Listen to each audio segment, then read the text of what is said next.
Puasa itu tidak hanya ritual keagamaan, tapi juga cara untuk meningkatkan kesehatan fisik dan mental. Kok iso kok endi? Nah, itu pada berikutnya. Pada saat seseorang lapar dan haus berpuasa, terdapat proses dasar yang disebut autofagi. Zaman sekarang zamannya Pak Prabowo zaman apa? Efisiensi. Tubuh kita sudah efisiensi terlebih dahulu. Kapan? Pada saat begitu sinyal bahwasanya makanan yang masuk dan minuman yang masuk itu berkurang. Di saat itu sinyal itu kepada sel-sel tubuh kita secara keseluruhan itu harus melakukan efisiensi. Akhirnya apa? Timbul kanibalisme. Kok iso ngono to? Jadi sel-sel yang fungsinya sudah kurang, sing umure wis tuwa, kemudian yang sudah nggak bermanfaat itu oleh sel lain yang sehat itu dibongkar.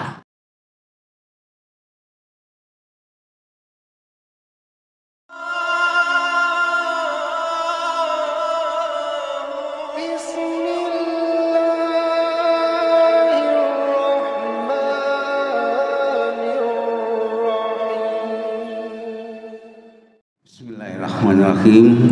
Assalamualaikum warahmatullahi wabarakatuh. Innal hamdalillah nahmaduhu wa nasta'inu wa nastaghfiruh wa na'udzu billahi min syururi anfusina wa min sayyiati a'malina. May yahdihillahu fala mudhillalah wa may yudhlil fala hadiyalah. Asyhadu an la ilaha illallah wahdahu la syarikalah wa asyhadu anna Muhammadan abduhu wa rasuluhu nabiyyu ba'da. Allahumma shalli ala Muhammad wa ala Muhammad walhamdulillahirabbil alamin. Bapak Ibu jamaah salat subuh yang dirahmati Allah Subhanahu wa taala. Pertama, mari kita panjatkan puji syukur kita kepada Allah Subhanahu wa taala karena pada pagi hari ini, pagi yang penuh suasana setengah ngantuk ini, kita masih diberi kesempatan untuk bisa melaksanakan sholat subuh berjamaah dan Siamu Ramadan serta semalam Qiyamu Ramadan. Semoga apa yang kita lakukan mendapat ridha Allah Subhanahu wa taala. Dan apa-apa yang kekurangannya dimaafkan oleh Allah Subhanahu wa taala. Yang kedua, salawat dan salam semoga tetap terlimpahkan pada junjungan kita Nabi besar Muhammad sallallahu alaihi wasallam. Pada pagi ini izinkan saya tadi aku udah panggil Ustadz aduh rasanya risih gitu ya. Saya dokter paru saja ya, jadi dokter paru, kebetulan kerjanya di Aumkes PCM Sepanjang. Aumkes itu amal usaha kesehatan milik PCM Sepanjang. Kenapa kok Aumkes? Kenapa kok bukan rumah sakit itu kalau di Muhammadiyah Cabang Sepanjang? Karena sekarang alhamdulillah berkat doa dari Bapak Ibu sekalian dan atas ridha Allah, kita mampu mengembangkan rumah sakit dari Rumah Sakit Khadijah. Kemudian September tahun 2023 kita mampu mengakuisisi Rumah Sakit As-Sakinah Medika yang ada di Sukodono. Itu dalam satu wilayah kabupaten. Terus November tahun 2024 kita berhasil mengakuisisi Rumah Sakit Dr. Mijito Dwijo Siswoyo di Jombang, kota Jombang sana, di dekat alun-alun, bukan alun-alun, itu Gor Jombang ya. Nah itu alhamdulillah. Nanti target dari PCM Sepanjang harus mengembangkan lagi. Kata kalau mengambil kemarin kita dapat tamu dari Medan Pak, PWM Medan itu dengan rektor Universitas Muhammadiyah Medan beserta jajaran Rumah Sakit Muhammadiyah Medan. Dia ingin tahu holding itu kayak apa. Nah di sana mereka bilang 5 itu sempurna, 4 itu luar biasa, punya rumah sakit 3, itu kaya katanya. Jadi kita targetnya, kata Pak Tamhid Masudi dari BWM, kalau bisa nanti dikembangkan sampai 5 rumah sakit. Mohon doanya gitu ya. Pada pagi ini saya ingin membawakan 9 manfaat siam Ramadan dalam aspek kesehatan ya, dalam aspek sesuai dengan kapasitas saya. Tentu saja ini hanya sekedar memperkuat niat kita, bukan untuk apa-apa tidak, tapi hanya memperkuat saja. Nah, ini CV saya. Saat ini pakai jabatan segala, bikin aja enggak ya, biasa-biasa aja lah. Kebetulan dipercaya jadi Direktur Mutu IT SDI AIK AUMKes PCM Sepanjang. Kemudian lahir di Sidoarjo ini, jadi saya SA Sepanjang A asli. Saya lahir dulu rumahnya di Wonocolo Gang 7. Kalau kakak saya, adik saya lahir di Siti Khotijah karena dulu adalah Balai Kesehatan Ibu dan Anak. Khusus saya lahir di rumah di Wonocolo, itu nggak tahu. SD Muhammadiyah Sepanjang, SMP Negeri 1 Taman, SMA Negeri 2 Surabaya, FK-nya UNER, spesialisnya juga UNER. Nah, jadi gitu. Saya dinas lama di Jakarta tahun 2018, almarhum Pak Honi sama Ustadz Abdul Honi ya, sama Pak Abdul Karim Mbak Isa minta saya pulang ke Sepanjang suruh bantu Siti Khotijah. Jadi karena masih dinas aktif saya nggak boleh ya. Nah, kalau organisasi saya pernah menjadi bendahara pimpinan pemuda Muhammadiyah cabang Sepanjang tahun 86-89, zamannya Pak Asrofi ya. Nah, kemudian Ketua Senat Mahasiswa Fakultas Kedokteran, Sekretaris Umum HMI cabang Surabaya, Ketua Umum HMI cabang Surabaya tahun 91-92. Nah, itu sekedar CV-nya. Nah, ini sudah hafal semua di luar kepala. Sebagai muqaddimahnya, Quran surat Al-Baqarah ayat 183. A'udzubillahi minasyaitonirrajim. Ya ayyuhalladzina amanu kutiba alaikumussyam kama kutiba alal ladzina min qablikum la'allakum tattaqun. Wahai orang-orang yang beriman, diwajibkan atas kamu berpuasa sebagaimana diwajibkan orang-orang sebelum kamu agar kamu bertakwa. Ini gak usah ditafsiri, gak usah, ini saya bukan ahli tafsir. Biarin sudah ustadz-ustadz dari hari sebelum Ramadan sampai sekarang pasti sudah ada yang menjelaskan. Lanjut aja ya. Hadis Nabi Anil Mikdami bni Maktikari Bukola sami itu Rasulullah SAW yakul ma mala'at min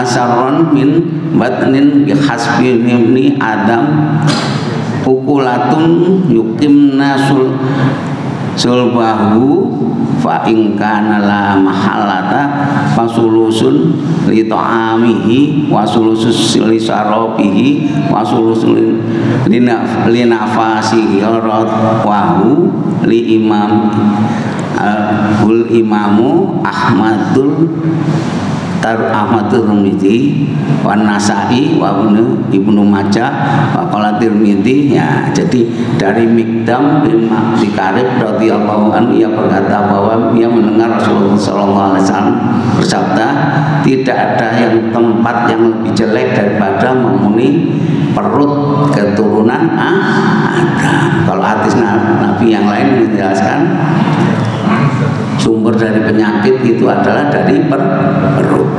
Nah, itu cukup keturunan Adam mengkonsumsi yang dapat menegakkan tulangnya. Kalau memang menjadi suatu keharusan untuk diisi, maka sepertiga untuk makannya, sepertiga untuk minumannya, dan sepertiga untuk nafasnya. Hadis riwayat Ahmad, Tirmidzi, An-Nasa'i, Ibnu Majah. Tirmidzi mengatakan hadis ini hasan. Hadis riwayat Ahmad nomornya 4132, Tirmidzi nomor 2380, Ibnu Majah nomor 3349. Syekh Su'aib Al-Nawawi mengatakan bahwa perawi hadis ini siqah atau terpercaya. Jadi memang sumber penyakit itu dari perut. Makanya kita semua diharapkan berpuasa. Kenapa? Nah, terus ini pelajaran saya sitir dari mantan ketua PBM kita, siapa? Yang sekarang jadi PP, Ustadz siapa? Kiai Haji siapa? Saat Ibrahim. Nah, ini yang pelajarannya. Dan kemarin ditegaskan oleh saya, kemarin baru mengikuti Baitul Arqam khusus Aum di cabang sepanjang. Ada Aum pendidikan, ada Aum kesehatan, ada Aum ekonomi. Nah itu Pak Badarman menegaskan bahwasanya spiritual itu nomor 1 itu dahulu. Nah, ini pelajaran dari Kiai Sa'ad itu menyatakan bahwasanya di dalam Quran surat Asy-Syu'ara ayat 78, a'udzubillahi minasyaitonir rajim, alladzi khalaqani fa huwa yahdi. Maka urutannya Allah mengatakan Allah telah menciptakanku maka dia pula yang memberi petunjuk kepadaku. Ini juga menggugurkan teori apa? Mensana in corpore sano. Bahasanya jiwa yang sehat terdapat badan yang sehat, terdapat jiwa yang sehat. Kebalik kalau menurut Islam. Jiwanya dulu yang sehat, baru badannya mengikuti. Kalau spiritualnya sehat, insya Allah orang itu akan lebih cerdas, lebih bisa menerima semua pelajaran-pelajaran tentang ilmu duniawi, fisika, kimia, biologi, matematika dan sebagainya. Mari kita merujuk kepada sejarah. Sejarah ini bukan untuk kita banggakan, tapi kita tiru supaya kita bisa menjadi lebih baik.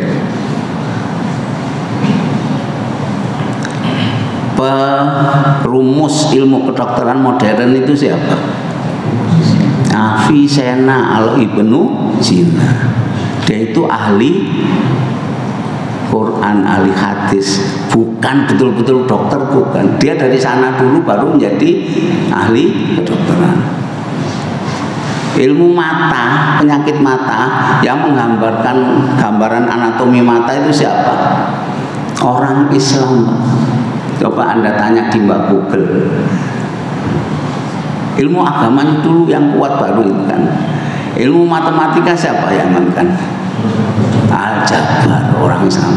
Ini bukan kita untuk bangga-bangga, enggak. Kita harus begitu harusnya gitu ya. Nah, kemudian di dalam urutan surat berikutnya Asy-Syu'ara ayat 79, waladzi huwa yut'imuni wa yasqin. Dia pula yang memberiku makan dan minum. Nomor 1 apa? Petunjuk dulu, spiritual, baru makan dan minum.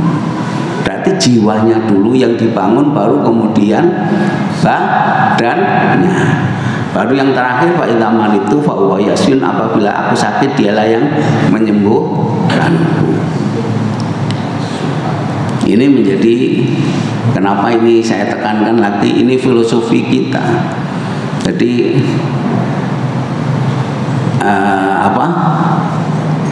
dengan begini ini pelajaran dari saat ini saya ambil sebagai memutarbalikkan filosofi Yunani yang sudah kita anut bertahun-tahun, menyatakan badan sehat terdapat jiwa yang sehat. Nah, keliru. Wong gendeng kuat ndi karo sampean. Kuat wong gendeng. Wong ngene ambek nggawa parang ngono kok gak mlayu kabeh wong-wong ya kan. Itu kalau di saya ke jiwa orang gila itu yang nangkep baru 4 perawat baru bisa. Itu pun harus laki-laki. Padahal badannya sehat, tapi jiwanya nggak karuan. Terus sekarang kita berbalik lagi ke materi berikutnya. Autofagi dan siam. Apa autofagi itu, dokter? Jadi puasa itu tidak hanya ritual keagamaan, tapi juga cara untuk meningkatkan kesehatan fisik dan mental. Kok iso kok endi? Nah, itu pada berikutnya. Pada saat seseorang menahan lapar dan haus berpuasa, terdapat proses dasar yang disebut autofagi. Zaman sekarang zamannya Pak Prabowo zaman apa? Efisiensi. Tubuh kita sudah efisiensi terlebih dahulu. Kapan? Pada saat begitu sinyal bahwasanya makanan yang masuk dan minuman yang masuk itu berkurang, di saat itu sinyal itu kepada sel-sel tubuh kita secara keseluruhan itu harus melakukan efisiensi. Akhirnya apa?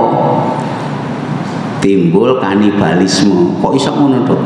Jadi sel-sel yang fungsinya sudah kurang, sing umure wis tuwa, kemudian yang sudah nggak bermanfaat itu oleh sel lain yang sehat itu dibongkar, diambil. Sel itu ada organ-organnya, Pak. Ada yang bagian masak, ada yang bagian tempat sampah. Nah, itu dibongkar, diambilin yang sehat, kemudian diberikan kepada sel yang sehat, merangsang timbulnya sel baru. Itu yang disebut dengan autofagi. Dengan memahami manfaat autofagi dan cara memicunya melalui puasa, Anda dapat memanfaatkan momen puasa untuk meningkatkan kesehatan dan kebugaran tubuh secara alamiah. Opo maneh itu ya. Nah, ini penemunya. Jadi ilmuwan Jepang ini Yoshinori Ohsumi, bukan Yoshinoya. Kalau Yoshinoya itu warung makanan itu. Yoshinori Ohsumi ini meraih penghargaan Nobel kedokteran tahun 2016 di bidang fisiologi ilmu tentang cara kerja organ tubuh yang secara normal. Nah, itu karena menemukan bukti ilmiah bahwa puasa memiliki kaitan yang erat dengan autofagi atau kanibalisme sel. Autofagi adalah proses regenerasi sel secara alamiah di dalam tubuh manusia. Ini hanya bisa dirangsang dengan puasa. Jadi ternyata hikmahnya buat manusia itu luar biasa. Kalau dokter ya biasa di luar. Autofagi adalah mekanisme pemberian diri yang terjadi ketika tubuh dilatih untuk berpuasa selama kurun waktu tertentu. Kalau mau autofagi proses penggantian sel-sel ini baik, itu ternyata butuh waktu minimal 24 jam. Puasa kita 24 jam tidak. Lalu bagaimana? Ternyata kalau kita konversikan ke kita itu disarankan puasa tiap bulan apa? Ayamul bid. Ternyata itu manfaatnya 3 kali 12 jam kan, 12 jam kita jadi 36 jam, luar biasa. Kan kita sunahnya kan ayamul bid Senin Kamis, kalau Senin Kamis lebih luar biasa lagi ya. Nah, kondisi terjadi karena sel dalam tubuh beradaptasi untuk tetap bekerja dalam kondisi minim energi. Harus minim energi dulu baru proses ini terjadi. Adapun keunikan proses autofagi tidak berlangsung saat sel kenyang, tidak berlangsung saat sel kenyang, melainkan saat sel-sel tersebut merasa kelaparan. Begitu rasa lapar itu merangsang proses autofagi. Ketika sel lapar, mereka mengkonsumsi protein-protein yang ada pada diri mereka sendiri untuk mendapatkan bahan bakar untuk energi terus hidup. Otomatis sel-sel sing wis lansia, wis umure otomatis mati dimakan sendiri sama sel yang lain yang sejenis ya. Nah, ini proses gambarannya. Lisosum itu tempat sampahnya, Pak Bos, tempat sampah. Jadi lisosum ini langsung dalam sel ini ya, sel itu bunder, yang warna lain ini agak tajam ini adalah yang warna merah kulit besar hijau itu intinya. Nah, jadi langsung ditelan sama dia, sama lisosum sel itu yang sing koit itu ditelan, kemudian lah yang sel-sel yang organ tubuh kita itu jantungan gitu. Tapi kalau di dalam sel ada organ-organ namanya organel. Organelnya yang mati itu dibuang. Nah, ini cellular waste itu ya, yang ujung itu ya. Nah, itu gambarannya kayak gitu. Nah, tinggal aku ngerti ini hanya sekedar mengerti ya. Nah, kalau tidak ada proses autofagi, maka kematian sel itu semakin banyak. Bisa menimbulkan sel kanker, bisa menimbulkan gangguan innate imun sistem itu ya. Jadi kemudian ada kardiomiopati, kerusakan sel otot, proses penuaan, infectious disease itu penyakit infeksi, fatty liver, diabetes tipe 2, dan penyakit neurogeneratif, penurunan fungsi sel otak, demensia. Nah, dengan proses autofagi tadi, kesemuanya ini dihambat. Nah, ya, kesemuanya ini dihambat. Ya. Nah, terus bagaimana puasa dengan kesehatan jantung? Itu gambarnya jantung ya, ujung itu. Nah, puasa fungsinya apa? Dengan proses autofagi tadi itu, menurut jurnal NES itu tentang keperawatan tahun 2019. Jadi masih, jurnal itu masih bermanfaat kalau di 10 tahun terakhir. Itu mengatakan bahwasanya dengan puasa itu the benefit itu, keuntungan of improved condition prevent cardiovascular disease itu adalah dengan mengontrol tekanan darah, berat badannya juga dikontrol, terjadi mengurangi disfungsi endotel. Jadi pembuluh darah itu kayak pipa, Pak. Pipa dalamnya itu namanya endotel. Itu kalau dengan puasa jadi kalau pipa yang lama itu kira-kira di dalamnya ada apanya? Air itu kerak. Pembuluh darah kita juga gitu, kerak. Nah, dengan puasa keraknya itu jadi dihambat. Nah, terus mengurangi risiko penyakit jantung koroner. Koroner itu apa? Nek wong Jawa ngarane angin duduk itu lho, Pak. Itu penyakit jantung koroner. Ada angin duduk lunggune ning ndi kira-kira. Nah, itu menurut jurnal tes tahun 2020, berarti masih baru. Ramadan fasting, puasa Ramadan dan coronary artery disease pada pasien yang mengalami kateterisasi jantung. Nah, kateterisasi nanti ujungnya di ring itu loh. Ring itu apa? Cincin. Ring itu bahasa Madura, iya benar ya. Nah, cincin mestinya ditaruh di mana? Di jari. Lah itu taruh di mana kalau jantung? Di dalam pembuluh darah. Untuk apa? Supaya aliran darahnya lancar. Koroner itu apa? Koroner itu pembuluh darah yang keluar dari aorta. Aorta itu pembuluh darah besar dari jantung. Nah, yang nggak bawa Nadif nggak bawa pointer. Nah, ini orang ini. Nah, ini ya kelihatan di situ ya, Pak. Nah, pembuluh darah ini ya, ini aorta namanya ini ya.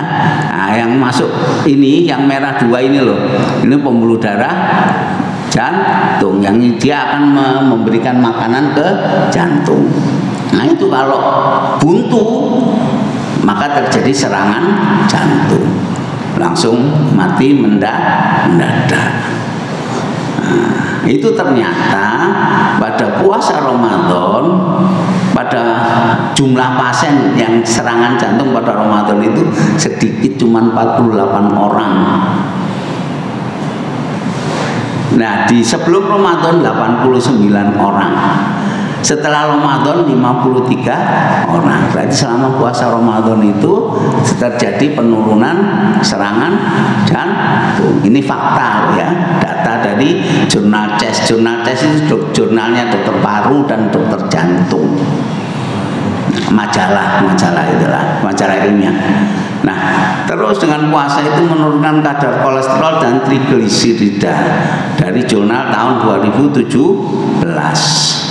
Kenapa kok bisa begitu? Ternyata didapatkan pada puasa itu menurunkan berat badan. Kolesterol jahat yaitu LDL dan trigliserid itu menurun. Trigliserid itu jangan lupa Pak, kadang-kadang wong lali. Aku gak mangan sego, mangan roti ae. Podo ae. Roti itu banyak trigliserida, banyak dari tepung, banyak dari mie. Kok aku gak usah mangan sego, mangan mie ae. Itu jenenge sami ugi, sami mawon. Anak bedane ya. Terus menurunkan glikemia. Glikemia itu kadar gula darah. Dan insulinemia, jadi kadar insulinnya juga turun pada penderita 110 penelitian ini didapatkan manfaat puasa selama 3 minggu. Kita 3 minggu enggak kan? 1 bulan. Ya. Ini fakta ilmiah ya. Ini pada kesehatan jantung. Berarti tambah sehat. Terus berikutnya pada otak bagaimana? Glukosa itu didapat dari makanan kita, nasi. Pada orang puasa nasinya berkurang apa tambah banyak? Berkurang. Biasanya berapa kali? 3 kali. Sekarang makannya berapa kali? 2 kali. Jadi otomatis glukosanya rendah. Akhirnya apa? Tubuh kita menyesuaikan diri dengan memecah cadangan energi yang ada di hati dan berupa apa? Glikogen dan asam lemak. Nah, kalau itu diambil, otomatis nanti setelah puasa terjadi perbaruan dari cadangan energinya. Jadi manfaatnya itu. Nah, kalau sudah begitu, maka asam lemak ini jadi yang diambil lemaknya Pak. Kalau pada saat puasa itu, kalau lemak diambil itu bagus karena apa? Akhirnya terjadi perombakan sel-sel otak.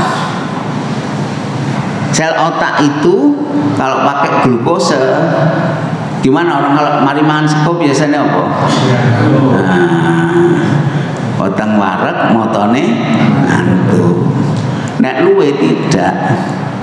Mungkin ngantuk lemes karena biasanya glukosanya tinggi, sekarang rendah. Nah, itu jadi pakai asam lemak. Kalau asam lemak buat otak apa? Terjadi proses regenerasi sel-sel otak. Nah, terus berikutnya hormon lapar itu grelin namanya Pak. Ono toh hormon lapar ya, itu memicu proses autofagi karena lapar toh. Akhirnya hormon grelinnya keluar, lalu terjadi sel-sel otak yang tua pada otak itu menghasilkan sel-sel baru seperti tadi. Kalau sel-sel baru otomatis fungsi otaknya tambah cerdas. Kalau ceritanya wong hobi poso jadi tambah bodoh kalau tambah pinter. Ya. Terus kombinasi ketiga tadi manfaat tadi akan jadi 1 glukosanya rendah, 2 memakai metabolisme energinya pakai asam lemak. Kemudian terjadi proses regenerasi. Nah, ketika manfaat tadi mencegah terjadinya Alzheimer. Alzheimer itu apa? Bekon, demensia. Wis bekon terus ngene. Umure sik suwidak metu teko omah lali mulai. Iku sik tak apa-apa mulai lali. Lali akhirnya apa? Melbu omahe rondo lah bahaya. Ya. Salah ngono begitu bojone cerita bojone yang dari tombone Pak iku lho wong iku Pak itu kok sekarang mesra banget sama istrinya. Begitu ditanyai, Pak kok sekarang tambah tua tambah mesra. Jangan buka rahasia, ini bukan saya lupa nama istri saya. Karena penyakit Alzheimer ya, jadi gitu ya. Nah, perubahan sumber energi otak selama puasa ternyata meningkatkan fungsi otak, nah, dengan menghasilkan sinyal-sinyal tertentu. Tambah poso tambah pinter, apalagi ditambah olahraga manfaat. Olahraganya berapa lama? Gak usah atau 30 menit saja jalan kaki untuk meningkatkan mitokondria dalam neuron. Mitokondria itu apa? Dapurnya sel itu namanya mitokondria, tempat terjadinya proses pembentukan energi. Nah, lalu di sana ternyata pada orang puasa ada namanya protein namanya BDNF. Apa itu? Pokoknya roh percaya kata bujui kan? Mas tak bujui lah yo karo sih. Nah, protein ini meningkat sehingga meningkatkan fungsi otak yang mengatur perilaku sensorik dan motorik serta daya ingat. Nah, nek bahaya nih daya ini tambah kuat, ibu-ibu bahaya ini. Ya, mari kiri oyo lo ya, jolali THR lo. Ilingnya ngono, itu tambah iling tambahan ya. Tambah mendekati selesai puasa, manfaatnya tambah kelihatan. Nah, terus bagaimana dengan kesehatan kulit? Sama proses autofagi tadi, dengan puasa itu sel-sel kulit mati dan rusak akan lebih mudah untuk terjadi proses penggantian sel-sel kulit. Kulit menjadi terawat, menghindarkan dari jerawat, keriput, komedo dan permasalahan kulit lainnya. Ini tulisannya dokter kulit loh ya, bukan dokter paru ya. Saya hanya ngomong dong.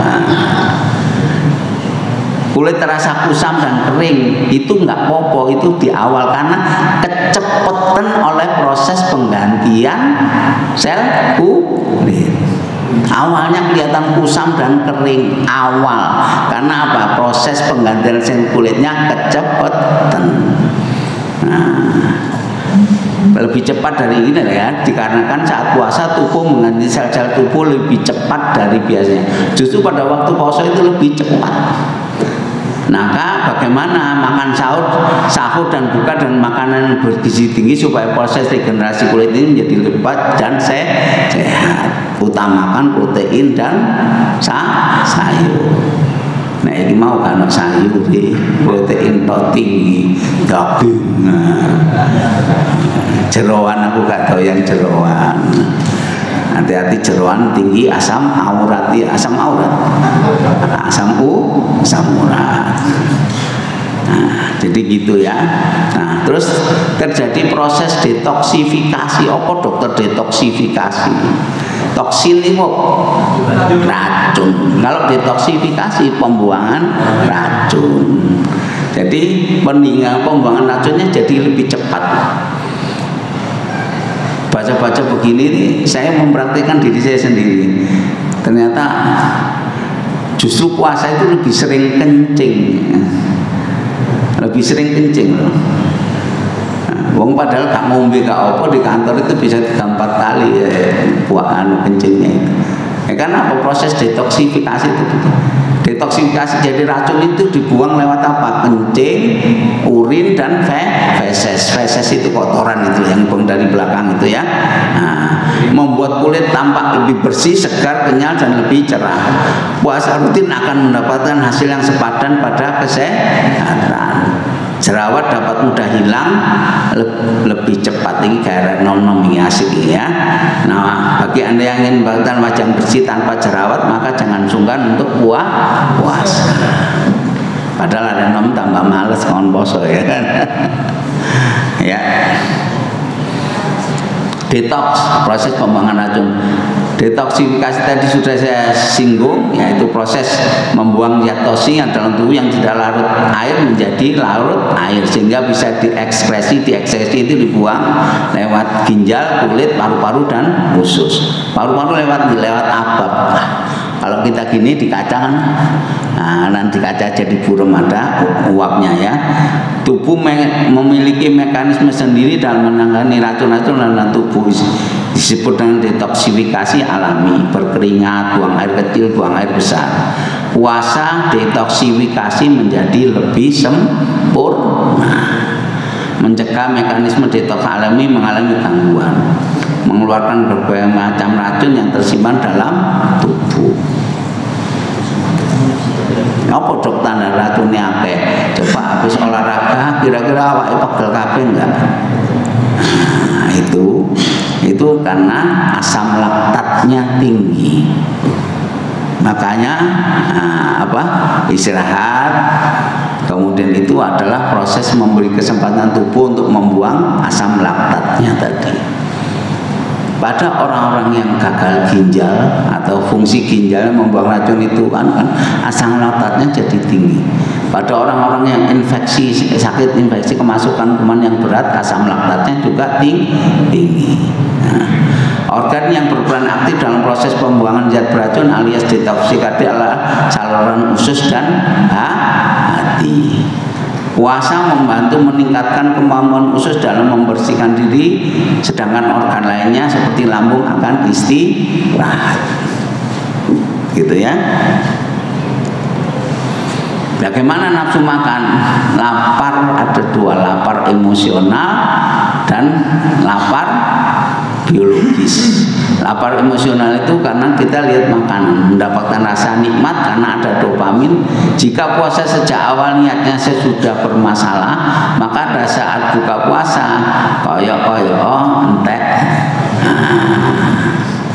Jadi nek wong Jawa koyo wong keseper gitu ya. Akan bermasalah, minimal akan wujud susah berhenti makan. Akhirnya kewareken terawih males. Nah, itu mau potong wareg, motone ngantuk. Buat puasa seharian, makan sahur dengan menu yang low glycemic index. Low glycemic index itu segone kurangi, lauke sing akeh. Itu yang benar. Semakin rendah, semakin lama sebuah makanan diubah menjadi energi dalam tubuh. Ndok iku lak murah ta. Entah, suruk ya. Nah, enggak apa-apa kan ya. Belum waktunya habis ya, belum. Nah, maka kalau kita segone titik lauke akeh, ndok itu kan murah. Sekilo berapa sekarang? 30 ya? Enggak sampai. Nah, itu kan murah ya kan. Sahur dengan 2 telur sama itu, nggak usah takut kolesterol nggak akan kan ya. Yang jahat justru dari glukosa yang tinggi. Nah, awet kenyang, maka makanlah serat yang tinggi. Contohnya apa? Kentang, beras merah gak enak ya. Oat, kacang merah, almond, sayuran berupa brokoli, alpukat, pepaya dan tomat. Nah, sayangnya di Indonesia menurut survei tahun 2018 95,5% orang Indonesia kurang sayur dan buah.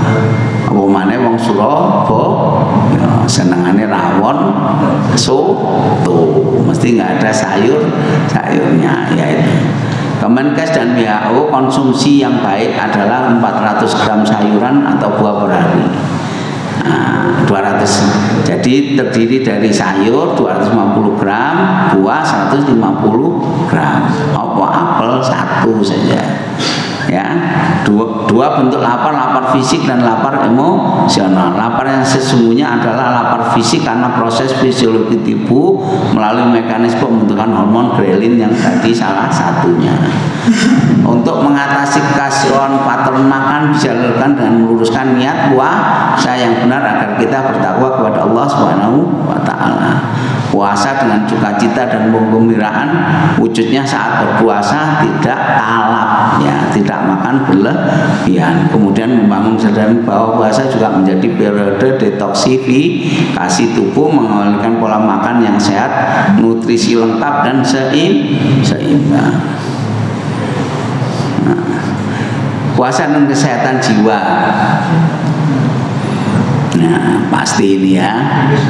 studi di UGM itu menyatakan bahwasanya dengan puasa itu bisa membantu menghilangkan stres.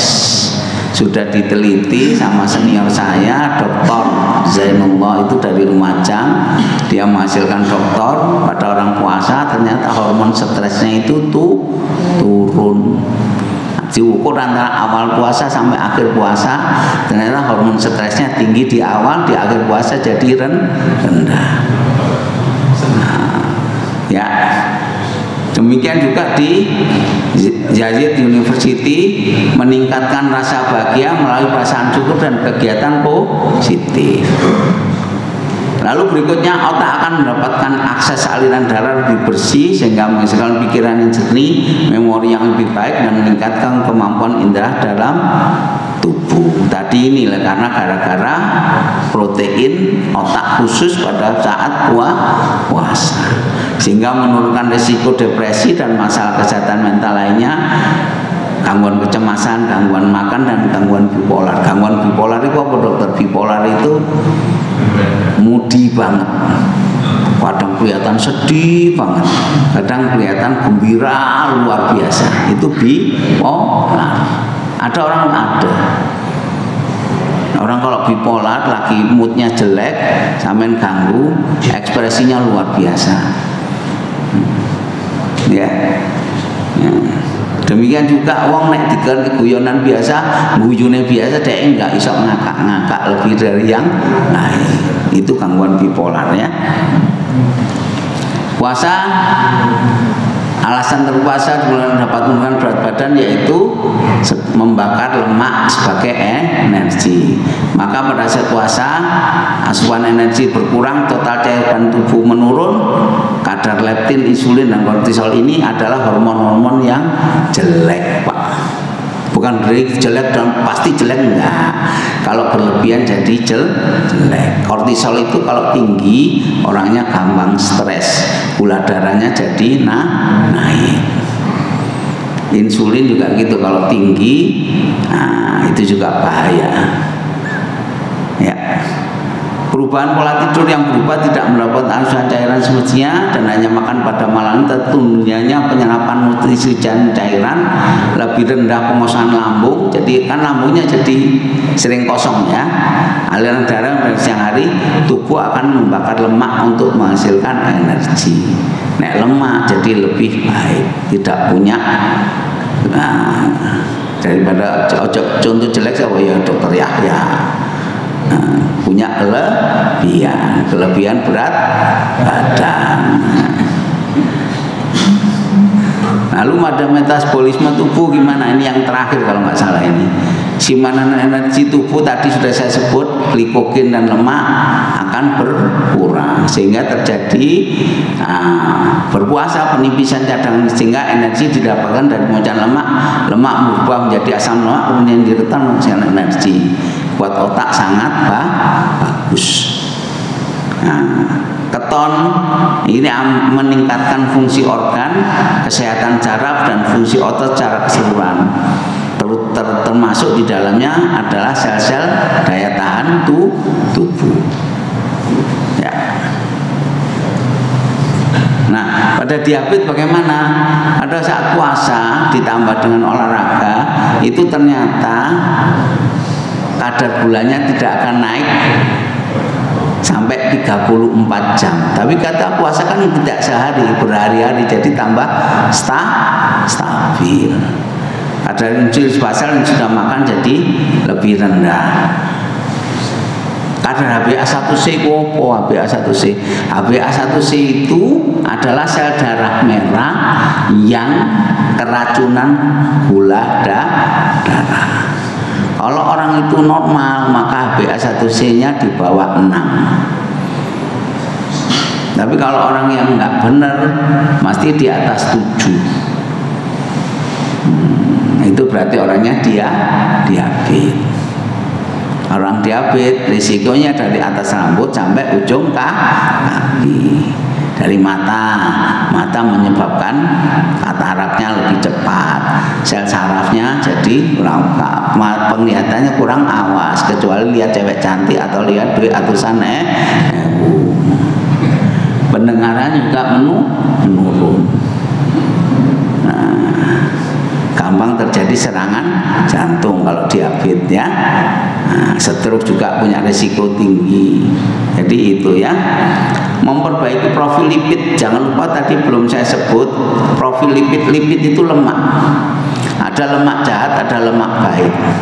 Lemak baik atau HDL.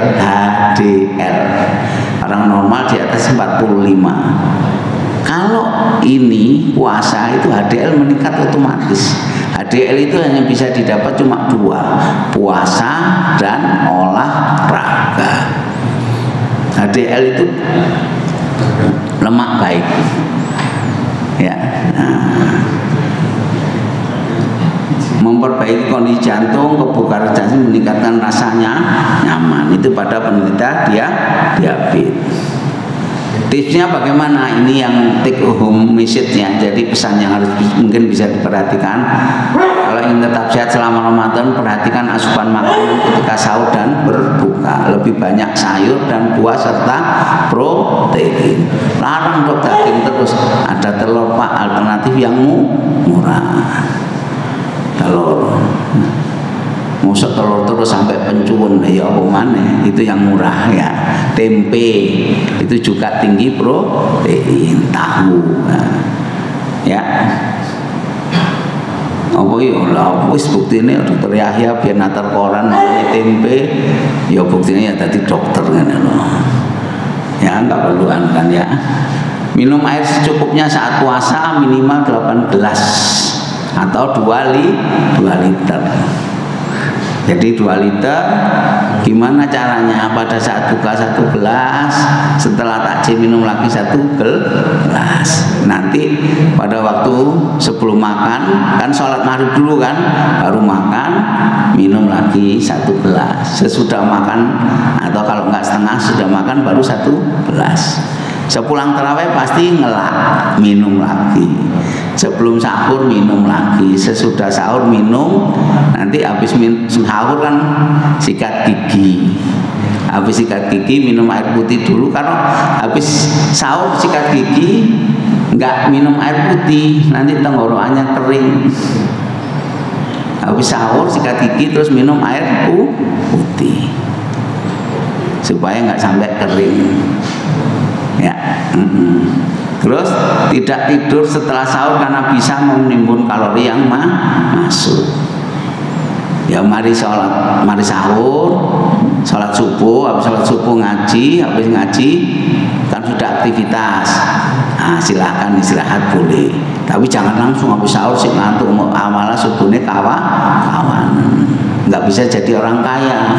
Kenapa kok nggak bisa jadi orang kaya? Nek subuhnya kawan. Malaikat bagi rezeki kapan? Sebelum subuh. Makanya kalau sholat subuh 2 rakaat sebelum subuh apa? Pahalanya lebih besar daripada dunia seisinya. Berarti orang sholat sunnah sebelum subuh berarti dia orang kaya. Tetap lakukan aktivitas seperti biasanya. Batasi makanan manis saat berbuka puasa. Konsumsi bayam, brokoli, teh hijau dan bawang putih. Bawang putih itu bagus untuk imunitas. Ya, cuma nggak enaknya bukakan bawang putih, keringatnya bau. Bodoh ya apa ya ambu yang poso ya kan. Ini yang saya paling suka dalam Quran surat Yunus ayat 44. Apa hubungannya? Nanti diperhatikan. A'udzubillahi minasyaitonir innallaha la yadlimun nasa syai'aw walakinan nasa anfusahum yadlimun. Nek kongon poso berarti Allah zalim. Wong kano kaene, kata orang barat, lapo kano kaene kongon poso, repot banget. Ternyata Allah tadi dengan melihat ke belakang tadi, puasa jadi sehat enggak? Sehat. Berarti apa? Memang Allah itu tidak pernah mendolimi manusia. sedikit pun. Jadi sesungguhnya Allah tidak mendolimi manusia sedikit, tapi manusia itulah yang mendolimi dirinya sendiri. Sesungguhnya Allah tidak mendolimi manusia sedikit. Ini tafsirnya, tafsir Wajiz ya. Dia sudah memberikan petunjuk jalan kebenaran, melarang ke jalan kesesatan, serta memberi kebebasan. Inilah yang perlu kita ini bebas milih. Sakarep kon pengen sehat, poso tapi sehat ya harus ada konsekuensinya. Pengen poso tapi nggak sehat ya sakarepmu. Nah, kan pilihan ya kan. Dengan buat kejahatan mendapatkan kebenaran. Hikmahnya apa? Dalam Quran surat Al-Isra ayat 7, in ahsantum li anfusikum wa in asatum falaha fa idza jaa wa'dul akhirati liyasu'u wujuhakum waliyadkhulul masjidha kama dakhaluhu awwala marratin waliyutabbaru ma'alau tadbiro. Jika berbuat baik kembali kepada diri sendiri. Jika kamu berbuat jahat, kerugian dan kejahatan itu kembali kepada dirimu sendiri. Apabila datang saat kerusakan yang kedua, kami bangkitkan musuhmu untuk menyuramkan wajahmu memasuki masjid Baitul Maqdis bagaimana memasuki kita pertama kali dan untuk membinasakan apa saja yang mereka kuasai. Artinya apa? Kalau kita puasa dengan baik, dengan yang berkualitas, untuk siapa? Nah, untuk dirinya sendiri, bukan untuk orang lain. Nah, tapi kalau kita ogah-ogahan poso sakarepe dhewe, kira-kira untuk siapa kerusakannya? Dirinya sendiri juga. Nah, ya. Nah, alhamdulillah, syukron kasiro, terima kasih atas atensi dan kesempatan. Mohon maaf barangkali ada yang bertanya, silahkan. Ngantuk dokter ya monggo, silakan. Monggo, dengan Pak siapa? Rosihan. Pak Rosihan. Assalamualaikum warahmatullahi wabarakatuh. Waalaikumsalam. Jadi ingin tahu waktu fakirnya ya. Jadi sepengetahuan saya umur sel masing-masing organ kan berbeda. Ya. Kalau yang paling umurnya sel kulit ya. Ya. Untuk otak kan paling tua. Korelasi dengan waktu pagi itu kita kan berpuasa seperti Ramadan ini kan antara 13-14 jam. Lebih efektif mana waktu puasa yang dengan durasi seperti itu sehubungan dengan umur sel masing-masing organ yang berbeda. Ya. Terima kasih. Ya. Jadi puasa ini baik untuk semua. Nah, proses yang tanda tanya adalah Pak, autofagi ini pada orang per orang tentu beda prosentasenya, tergantung kualitas hidupnya masing-masing. Puasanya baik, khusyuk, ya insya Allah tambah jauh lebih baik lagi. Umur selnya tentunya regenerasinya sama prosesnya Pak ya. Jadi proses umurnya sama. Nah, tentang apa namanya umur selnya kan beda-beda. Memang benar. Kenapa? Makanya orang itu titik lemahnya sendiri-sendiri. Ada orang masih muda ginjalnya sudah rusak. Ada orang masih muda jantungnya sudah kena serangan jantung. Jadi ada orang sendiri-sendiri, ada yang sakit jantungnya, ginjalnya, ususnya. Nah, itu berdasarkan umur masing-masing. Itu dari kuasa Allah gitu ya. Dari sononya memang gitu. Nah, itu prosesnya. Kurang jelas? Jadi gini, yang masih menjadi rahasia kita, autofagi ini saya 100%, Bapak berapa persen? Dia kan nggak tahu. Nah, di situ rahasia Allah di situ. Nah, pada proses autofagi di otak berapa persen yang di sana, berapa persen? Nah, sekarang kita ngomong realitas ya. Dengan puasa ini saya tanya pada Bapak Ibu sekalian, mohon maaf ya. Kiai Mamun Zubair umurnya berapa kemarin meninggal itu? Tua banget kan ya? Nah, pikun? Enggak. Orangnya malu-maluin karena lupa pulang? Enggak. Karena apa? Saya yakin beliau ibadahnya luar biasa. Proses itu maksimal dia dapatkan. Ada kiai yang malu-maluin khutbah di depan lupa apa yang disampaikan? Tidak. Ulama adalah warasatul anbiya, pewaris Nabi. Otomatis insya Allah perilakunya sesuai dengan kaidah-kaidah agama. puasanya saya yakin lebih dari kita. Kalau orang Jawa bilang prihatinnya lebih banyak. Dan ini proses autofaginya pasti maksimal. Jarang kan ada kiai yang pikun uskat.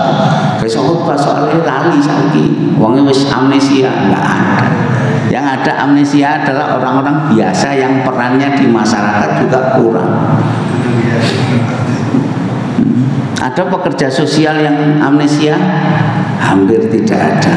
Karena apa? Penelitian, kalau kita anti pikun, tidak pengen pikun, maka kerjalah sosial. Banyak orang cepat mati setelah pensiun karena takut. Padahal kalau setelah pensiun itu harus segera aktif ngurusi masjid. Jadilah James Bond, jaga masjid dan kebun. Jadilah pengurus panti asuhan, jadilah ngurus anak yatim, jadilah mengurus yang itu banyak urusan umat. Kemaslahatan umat itu akan membawa manfaat. Tadi sudah dijamin Allah, ya kan? Kita berbuat baik untuk diri kita sendiri. Coba yang di SS itu umur 60 dia lupa pulang, temu-temu tahu-tahu sadar sudah dikeri-kerian padahal omai Sukodono. Kenapa? Karena dia kurang sosialisasi, nggak tahu ngaji jamaah ini, nggak pernah. Ya, kurang berkah, kurang silaturahmi. Itulah yang contoh fakta yang nggak bisa kita bantahkan. Ada lagi pertanyaan? Ya. Kalau kita lihat yang tadi surat Al-Baqarah ayat 183, artinya selain kita umat Islam, umat-umat yang lain juga dulu bukan berpuasa, dan ada beberapa yang sampai sekarang pun kewajiban puasa atau ibadah puasa mereka jalankan. Puasa mereka ini tidak sama dengan puasa kita. Seperti tadi malam saya baca orang Katolik puasa, katanya puasa abu-abu, minum pun. Maksud saya, apakah yang tadi itu manfaat menurut kesehatan? Apakah adalah puasanya orang Islam yang dari subuh sampai maghrib tidak makan dan minum? Atau puasa-puasa seperti mereka juga memiliki khasiat seperti tidak, hanya puasa kita yang 13 jam. Sekarang kalau sampean baca jurnal-jurnal kesehatan umum, yang umum ada intermittent fasting. Ya, puasa dari jam 12, dia jam 12 baru makan pagi sampai dia bebas makannya sampai jam 8 malam. Setelah itu dia hanya minum air putih saja. Itu intermittent fasting, sama konsepnya karena autofagi ini. Tapi kira-kira kekurangannya apa? Hikmahnya tidak ada. Kalau bahasa sekarang garing. Kalau puasanya agama lain gimana? Seperti misalkan, mohon maaf, agama lain itu puasa itu hanya yang disenangi aja tidak dimakan, yang disenangi saja tidak dimakan. Mohon maaf, sekarang kan lagi puasanya orang Katolik ya, karena menjelang Paskah. Mereka tidak makan, tidak seperti kita ya, tidak makan minum. Dia minum makan, tapi dia tidak makan yang disenangi. Misalkan dia hobinya makan steak, selama 40 hari tidak makan steak, itu saja. Bukan seperti kita yang betul-betul nggak makan, nggak minum, nggak hubungan suami istri. Itu bedanya. Ya, makanya tapi itu diterjemahkan di orang lain, orang kesehatan, bukan berkaitan dengan agama. Intermittent fasting, kurangnya tidak ada hikmah. Sama lagi intermittent fasting itu tidak ada batas tertentu. Kita sudah tentukan Allah 1 bulan, bisa 29, bisa 3. Tentu Allah lebih tahu proses tubuh kita. Mereka intermittent fasting tidak ada batasnya. Resikonya apa? Deddy Corbuzier sebelum mu'alaf dia menjalankan intermittent fasting, akhirnya apa? Masuk ICU, benar itu.